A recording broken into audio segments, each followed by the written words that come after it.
Hey guys, welcome back to 1776 or Bust. So on the table you have two great striker-fired polymer pistols. You have the VP9 and you have the Ppq M2.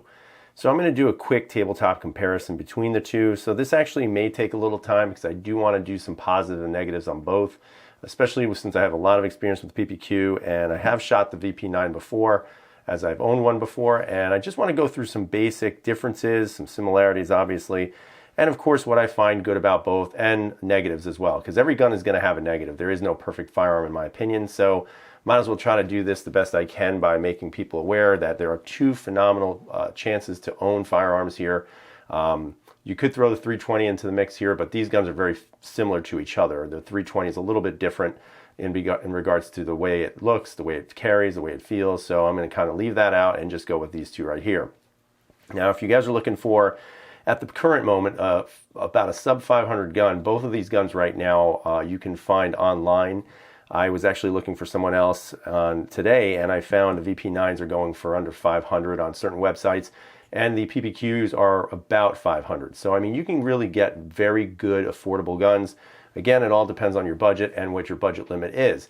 You know, if you can't go 500, it's not a big deal. There's plenty of good sub 500 guns out there, and you know, definitely if you have some extra cash, you might want to check both of these guns out and see which one you like better. Now, in regards to the major differences, both of these are 9mm. I would not consider the VP9 a compact, and for that matter, you probably couldn't consider this one a compact either. But I will tell you, this is a slightly larger gun than the Ppq. A lot of people say it's a full-size gun, but it's just a hair bigger than the actual Ppq itself. In regards to some of the features on it, both carry 10-round magazines. That's what I get stuck with. However, keep in mind, both of them are actually standard with 15 rounds. Even though the VP9's grip is a little bit longer than the PPQ's, they both only hold 15. And now I know you can probably get some extension mags for this one. I know you can get extension mags for the VP9 now, so you could up the ante in regards to the capacity that you carry. Now, for the size-wise, just to kind of read you off some facts about each gun and not get too much into that, because again, you can look all this information up. The overall length of the VP9 is 7.34 inches, and the overall length for the Ppq M2 in 9mm is 7.1 inches. So you're really looking at a difference of 0.24. That's not that big of a difference. So I know a lot of people say, well, this is a much bigger gun, but technically it's only really slightly bigger than the Ppq. So that's just something to keep in the back of your minds when you're comparing both of these firearms. In regards to the barrel length, obviously you have the 4-inch barrel length here for the Ppq, and then for the VP9, this one's 4.09. So again, not big of a difference in regards to the barrel length. So even though it does look like it's longer, it is technically roughly the same size barrel, and it's just off by a hair, really just a hair. Let me see, the height-wise. Now I know a lot of people say that the bore axis on the Ppq is very high. And comparatively speaking to the VP9, just the complete height of the pistol, just so everybody's aware, that the height of the Ppq is 5.3 inches, and then the overall height of the VP9 is actually 5.41 inches. So I find that kind of interesting, but obviously remember the grip is longer. But you know what? If you're looking at the real major differences, the height, overall height isn't going to be a problem. I think it's just where the slide for some of you might be a problem. You know, your hand does fit a little bit tighter into the VP9 than the Ppq. However, I will tell you that I don't really notice any noticeable flip on the Ppq, at least nothing significant. You know, some people feel it more than others, but I think if you shoot this quite a bit, you're going to realize that it's not really that snappy at all. It's just the nature of the gun, and the more used to you get to it, the better off you're going to be overall. Trigger pull is where it gets kind of interesting. I'm looking at this right on the internet, and the trigger pull for the Ppq is 5.6 pounds. And, you know, is it 5.6? Again, I don't have a Lyman gauge, but I will tell you that to me, it feels lighter than that. But this one is approaching the 1,000-round mark, and, you know, it definitely doesn't feel like a 5-pound trigger, you know, considering that it is very light. The VP9's trigger pull is let me see if I can find it. Where is it? Trigger pull, 5.4 pounds. So again, it's supposedly 0.2 pounds lighter than the Ppq. Although after just dry firing both, they're both excellent triggers. I just think, for me personally, the Ppq still feels slightly lighter. But again, that's me. That doesn't mean that it's true. It's just what I've noticed over the past couple of years of owning this and having one previously of this. Now, in regards to some of the other things, weight-wise, you're looking at around 24.5 ounces without a full mag. So an empty mag, 24.5 ounces for the PPQ. In regards to the VP9, you're looking at 25.56 ounces. So again, slightly heavier than the PPQ, but it is, in my opinion, negligible. I don't think you're going to notice it too much. The thing I find interesting is that in regards to the trigger travel, the trigger travel on the PPQ is 0.4, and that's obviously very short. Now, of course, if you look at the VP9, they're saying that the trigger travel is 0.24 inches, which I find that very interesting because when you look at the take up of both, it is sort of, it feels so close, and like neither one of them feel perfect by any means in regards to the trigger travel, but I will tell you that it does feel close. I think this one's I think it is a little bit slightly shorter in regards to where the trigger travels. Again, keep in mind with the VP9 trigger, it does not go all the way back to the polymer, whereas with the PPQ, you can see that it does. So that's probably why you have a shorter trigger travel. Reset-wise, the PPQ beats the VP9, but again, it's very, very slight. So the PPQ has 0.1, and the VP9 has 0.12. So you're going to get a better reset on the trigger than you would with the VP9, although the trigger travel for the VP9 is shorter than the PPQ, and the trigger weight is also lighter than the PPQ, even though I still think this feels a little bit lighter. But again, one day I yearn to get a Lyman gauge. In regards to those statistics and those facts, there's a lot of great features to both guns, both extremely ergonomic in the hand. If you're really looking for a gun that fits in your hand very nicely, I've really, really rarely have ever heard anyone say anything bad about the PPQ and how it fits in the hand. It is extremely ergonomic. It does come with 3 replaceable back straps, the small, medium, and large. This one is the medium. And just the way the curve of the back of the grip fits into my hand, and this is just my hand, it just sits perfectly into the meat of the hand. I just love the way the gun feels. The large grip is a little bit too big. The small grip feels a little bit flat, but the medium for me just feels perfect. Again, your hand does sit pretty high to the slide, comparatively speaking to other firearms. However, the slide does look a little bit larger or a little bit higher from where my thumb is. But again, does that make it a noticeable difference? For me, not really. But again, everybody's different. Everybody's going to sense something different when they shoot the gun. In regards to the VP9, again, extremely ergonomic as well. They come with 3 replaceable back straps and 3 side panels. So you can go small, medium, large, and small, medium, large here. So you can get that perfect fit or that perfect contour to your grip depending on what you like. Now, I actually put the small back strap on with 2 medium side panels just because for me, it feels very good in the hand. It feels very, very similar to the way the PPQ set up the way it is feels in my hand. So that's sort of why I did that. But again, that's for me. Now, in regards to the function of the guns, the PPQ has, obviously, you got the ambidextrous slide lock or slide release, whatever you want to call it. You also have the mag button or the mag release, which can be switched to the other side, so you can make this an ambi control for the left-handed people out there who shoot lefty. So those are good features. I mean, in my opinion, guns nowadays should have that as a universal feature because there are a lot of lefty shooters who like having the ability to either lock the slide back with their hand or, obviously release the slide, but also drop the mag whenever they need to. And I think that's always a good deal to have. Obviously, the M1s have the paddle release, so that goes on both sides, and I'm sure all of you know how to work that if you have to. VP9, same features. You do have your paddle release here, and that is ambi, so you can see that's on both sides. And of course, you have your slide lock / slide release, whatever you want to put in there, and it is also both sides as well. So you can operate it from both sides, which is good, again, for those people who are left-handed. You have the convenience of doing that without having to switch anything out. The PPQ, obviously, you'd have to switch this out. So, I mean, from that standpoint, in my opinion, they're both relatively equal. They both really, in my opinion, cater to both lefties and righties. So that's a good deal. I think that's a good thing to have, and it should be a feature that should be standard on all guns. In regards to just the height of the gun, if I was going to put these guns basically from beaver tail to beaver tail, let me see if I can line these up here. What you're seeing here is kind of, in my opinion, the illusion that the VP9 is so much lower in the bore axis than the PPQ. I mean, obviously the PPQ is slightly higher, but remember the PPQ is more rounded in the slide, whereas the VP9 is more squared. So even though, and let me just fix that just a little bit right there. And even though it may run a little bit long in the grip, I still think that it is an optical illusion in regards to the slide.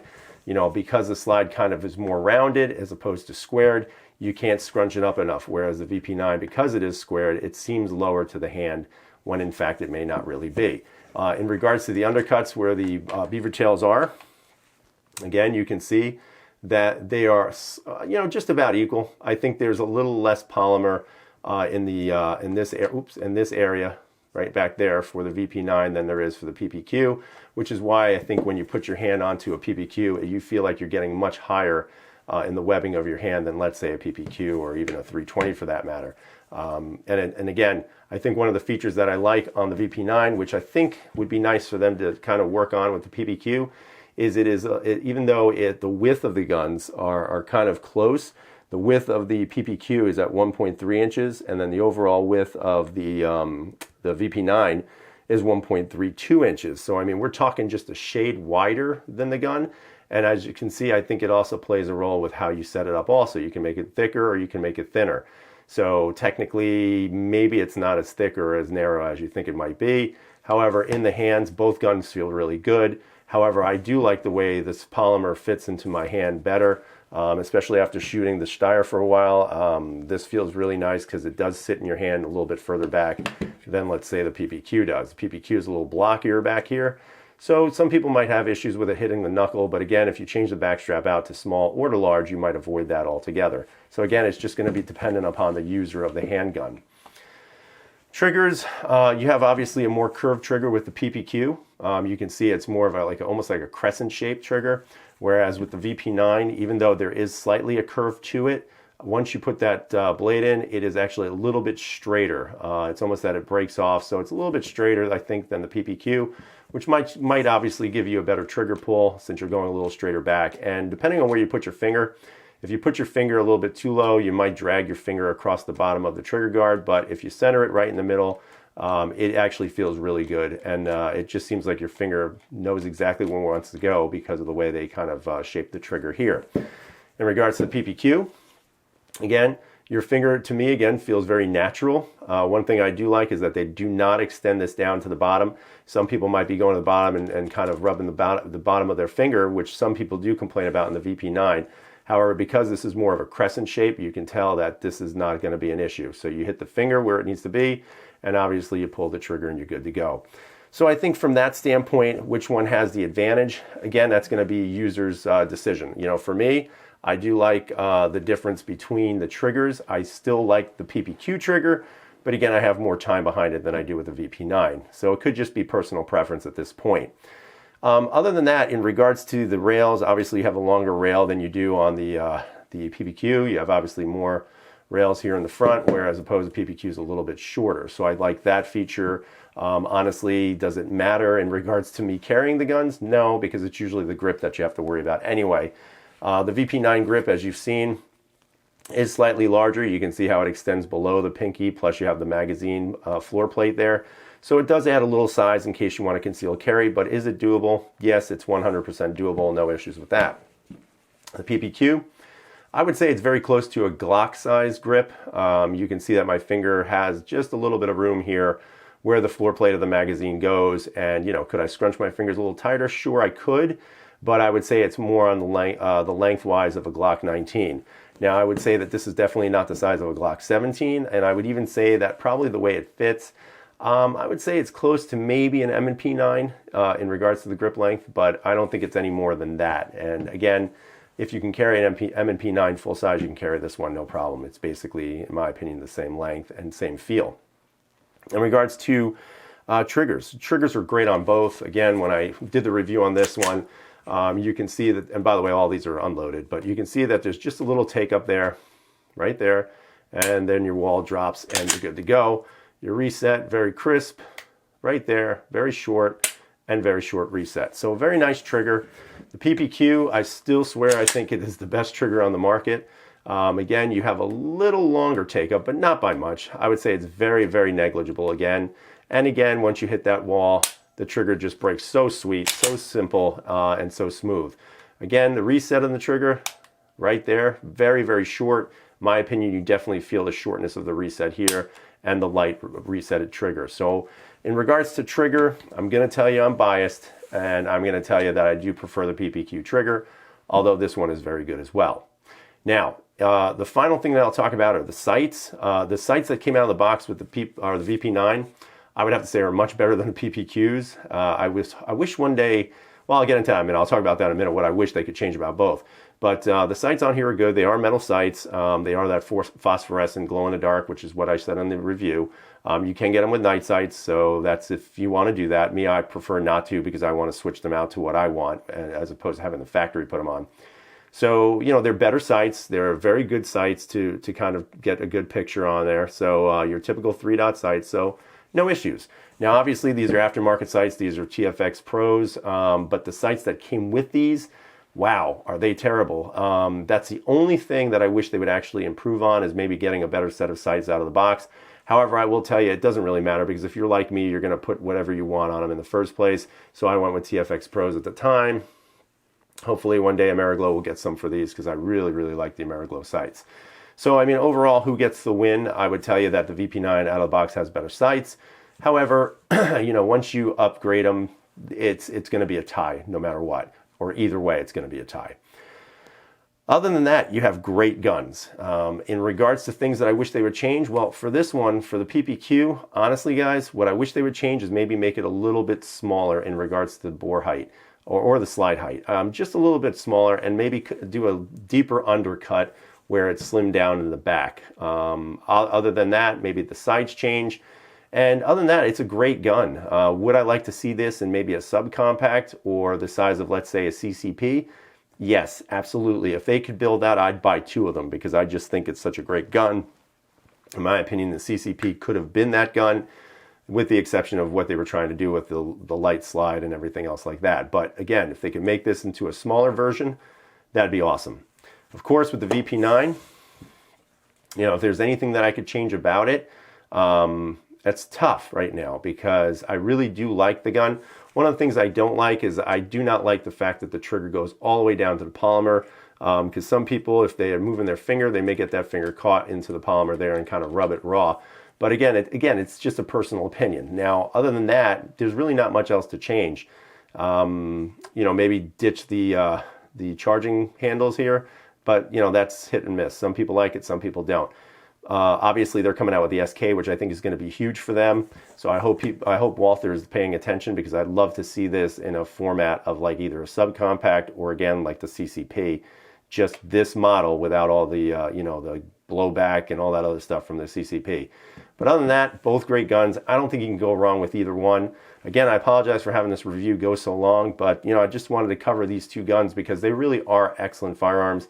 And they can be bought right now at a really good price depending on where you buy it from. So if you have any questions or any comments, please leave them below. Give us a thumbs up and subscribe if you haven't. So I hope you guys have a great night. I hope you're enjoying yourselves. And as always, freedom is never free.